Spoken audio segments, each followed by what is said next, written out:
Olá, gente, espero que estejam todos bem. Hoje nós vamos falar um pouquinho sobre condições de umidade ideais do solo para se realizar o processo de semeadura ou de plantio das culturas de grãos. Então vocês são muito bem-vindos para estar conosco nesse vídeo. A gente precisa entender basicamente alguns conceitos físicos para ajudar nós a bolar essas estratégias ideais para ter um bom stand de planta, porque lá no final o que nós queremos é ter uma boa distribuição de plantas, uma lavoura produtiva, que cada espaço de cultivo seja bem utilizado. Então o primeiro conceito é o conceito que a gente tem que entender, que é o ponto de murcha permanente, que é quando o solo está extremamente seco. Nesse momento a gente tem tão pouca água no solo, que as plantas elas começam a morrer, ou seja, a planta não tem mais capacidade de tirar água do solo.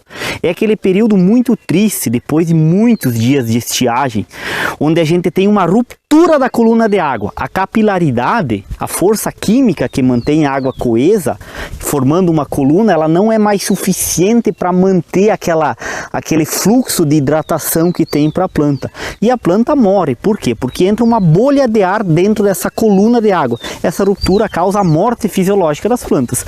Nesse momento é irreversível a chuva. Por quê? Porque a planta está fisiologicamente morta. Então esse é um extremo, o ponto de murcha permanente com o solo extremamente seco. No outro lado extremo, bem distante desse aqui, nós temos a capacidade de campo. O que é a capacidade de campo? É o máximo volume de água que o solo suporta, sem escorrer. Vamos imaginar que o solo é uma caixa d'água gigante de 1000 litros, né? Que cabe 1 metro cúbico de água.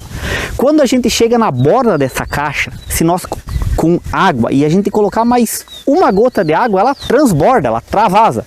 Por quê? Porque a caixa de água chegou na sua máxima capacidade de armazenamento de volume. Assim é o nosso solo. Então ele tem uma capacidade de armazenar milhares ou milhões de litros de água, que vão variar de acordo com a sua textura, com o seu teor de matéria orgânica, com a sua taxa de infiltração, entre muitas outras coisas, tá? Outro exemplo que a gente pode usar é comparar o solo a uma esponja, tá? Então eu vou pegar aqui uma esponja para mostrar para vocês.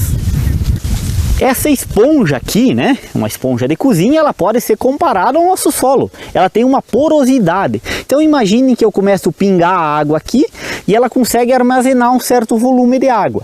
Quando ela atinge o volume máximo que cabe dentro da sua porosidade, vocês podem ver aqui, ela vai escorrer, ela vai transbordar. Então isso é a capacidade de campo. É quanto volume de fluido, né, no nosso caso a água, consegue ser armazenado no solo.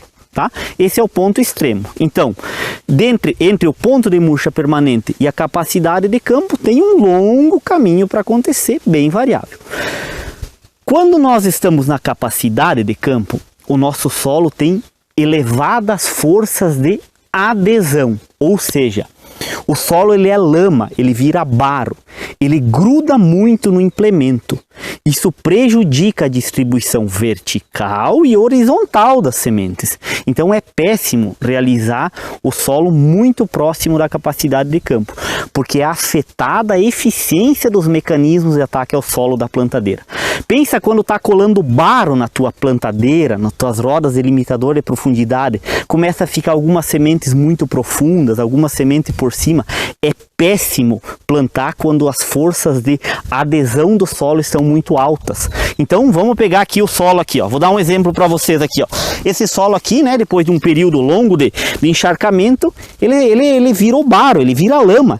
Aqui as forças de adesão estão muito fortes, tá? Lá perto do ponto de murcha permanente, eu tenho elevadas forças de coesão. O solo se agrupa, ele forma macroagregados, ele adere nele mesmo, ele forma torões. Então tá aí uma foto de um torão.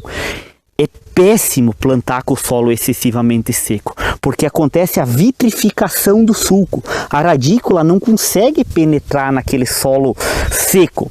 Além do mais, pode ficar um torão em cima de uma plântula e ela não consegue germinar e receber luz de sol rapidamente. Então a gente não deve realizar semeadura com o solo excessivamente seco. Entre o ponto de coesão e adesão existe um equilíbrio, que é o ponto de friabilidade. Então a semeadura deve ser realizada no momento de friabilidade. quando as forças de coesão e adesão do solo estão em equilíbrio. Esse é o ideal. Eu sei que temos muitas questões operacionais, dificuldade de equipamento, dificuldade de época, muitas culturas sendo implantadas e às vezes o produtor tem limitações operacionais. Mas mesmo assim, devemos buscar a excelência e procurar sempre que possível fazer a semeadura na condição ideal de umidade do solo.